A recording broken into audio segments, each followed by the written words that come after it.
अस्सलाम वालेकुम। तो हमने अपनी एरर डिटेक्शन की सीरीज़ स्टार्ट कर दी है। सबसे पहले मैं आपको एक बात बताती चलूँगी कि मोस्ट ऑफ़ द स्टूडेंट जो भी टेस्ट की प्रिपरेशन स्टार्ट करते हैं तो वो यही सोचते हैं कि इंग्लिश बहुत ज़्यादा वास्ट है, तो इंग्लिश को साइड पे रख देते हैं, हम बाकी सब्जेक्ट्स को प्रिपेयर करते हैं। तो उनके लिए मैं यही बात बतानी चाहूँगी कि जब तक आप चीज़ों की प्रैक्टिस नहीं करेंगे, उनको समझेंगे नहीं, उनको अपनी प्रैक्टिस में नहीं लाएंगे, तो आप उस चीज़ को कभी भी ठीक नहीं कर सकते। हाँ, मैं मानती हूँ ये चीज़ें ओवर द नाइट ठीक नहीं हो सकती, लेकिन आप अपनी स्टडी की इस तरीके से स्ट्रेटजी प्लान करें कि आप 80% जो है बाकी सब्जेक्ट्स को दें और 20% आप 20% इंग्लिश को भी देते जाएं। अब 20% में आप क्या करें, आप एक दिन में एक रूल, ये कुछ ज़्यादा नहीं है, आप एक दिन में एक अपना रूल कवर करें और उससे रिलेटेड आप क्विज़ेस देखें, पास्ट पेपर देखें और उसके बाद आप 10 to 5 या आपकी जितनी मेंटल कैपेसिटी है आप वोकेबलरी करें, उसके सिनोनिम एंटोनिम्स करें। दिन में 5 वर्ड्स आप उठते बैठते उनको याद करें, तो ये भी आपके लिए बहुत फ्रूटफुल रहेगा।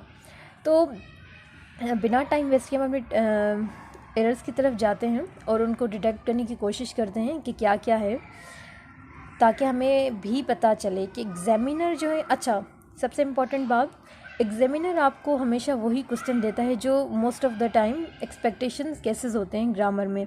अच्छा, ग्रामर भी हमारे पास अब दो तरह की होती है, एक तो हमारे होते हैं टेंसेस और एक जो होते हैं जो पर्टिकुलर रूल्स होते हैं ग्रामर के। तो मोस्ट ऑफ़ द टाइम जो हमारे पास एरर आते हैं वो हमारे उस एक्सपेक्टेशन वाले पार्ट से आते हैं जो हमें एग्ज़ामिनर हमें एग्ज़ाम में देता है।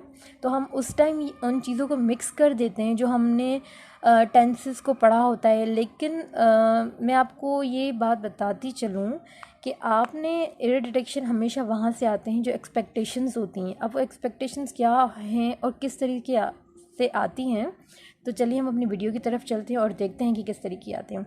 अच्छा, यहाँ पे मैंने रूल्स लिख लिए हैं। अब इन रूल्स को फाइंड आउट करने से पहले मैं आपको कुछ बताऊँगी कि कुछ पर्टिकुलर वर्ड्स हैं वो हमेशा सिंगल रहते हैं, चाहे सिंगुलर की बात हो या प्लूरल की बात हो, वो अपने साथ ES का इजाफा करते ही नहीं हैं। बट जब उन वर्ड्स के बाद ऑफ आ जाए तो वो अपने साथ S लगाते हैं। अब वो वर्ड्स कौन कौन से हैं, यहाँ पे मैंने एक छोटी सी बास्केट बना दी है अलग पेज पे। अब रूल नंबर 1 का ये है कि ये पर्टिकुलर वर्ड्स हैं, इनके साथ ना ई और एस का इजाफा नहीं होता। जो भी हेल्पिंग वर्ब आए, जो भी इनके साथ नाउन आए, वर्ब आए, इनके ये हमेशा सिंगल ही रहते हैं। बट अगर इनके बाद ऑफ आ जाए तो इनकी पोजीशन चेंज हो जाती है, मतलब इनको अपने साथ एस लगाना पड़ता है। वो कौन कौन से, piece, pair, dozen, butter, score, yoke, brace, gross, 100, 1000, sheep, deer, fish, swine, salmon.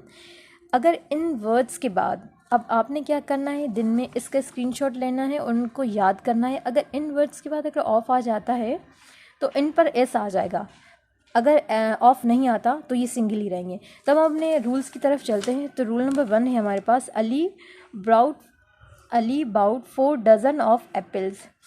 अब मैंने आपको बताया कि अगर इन वर्ड्स के बाद ऑफ आ जाए, तो इन पे एस आ जाता है। अब यहाँ पे हमारे पास डज़न है, इस लिस्ट में है, तो अब डज़न के बाद क्या है, ऑफ। तो यहाँ पर तो मैंने जस्ट डज़न लिखा है।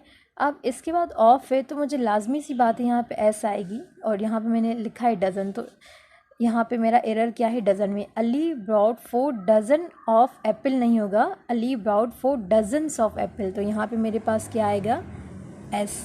तो मेरा एरर क्या होगा, आंसर सी, ये मेरा एरर हुआ। ठीक है, अब आपने ये लिस्ट याद रखेंगे और इनका रूल याद रखेंगे कि इन वर्ड्स के बाद अगर ऑफ आ जाए तो इस पे ऐसा आ जाएगा। ठीक है, अब हम सेकंड सेंटेंस की तरफ चलते हैं। Sheeps are afraid of the lion. अब आप कंफ्यूज हो जाएंगे कि प्लूरल के साथ तो आर ही आता है, लेकिन मैंने आपको क्या कहा, एग्जामिनर आपको वही सवाल देगा जहाँ पे एक्सपेक्टेशंस होंगी। तो हमारे पास यहाँ देखिए इस लिस्ट में क्या है, शीप। अगर शीप के बाद ऑफ आ जाता है तो शीप पे एस आता है। लेकिन यहाँ अगर हम देखें कि शीप्स के बाद तो कोई ऑफ है ही नहीं, यहाँ पे तो आर है, तो यहाँ पे शीप्स क्यों है, तो इट मीन्स यहाँ पे हमारा एरर है।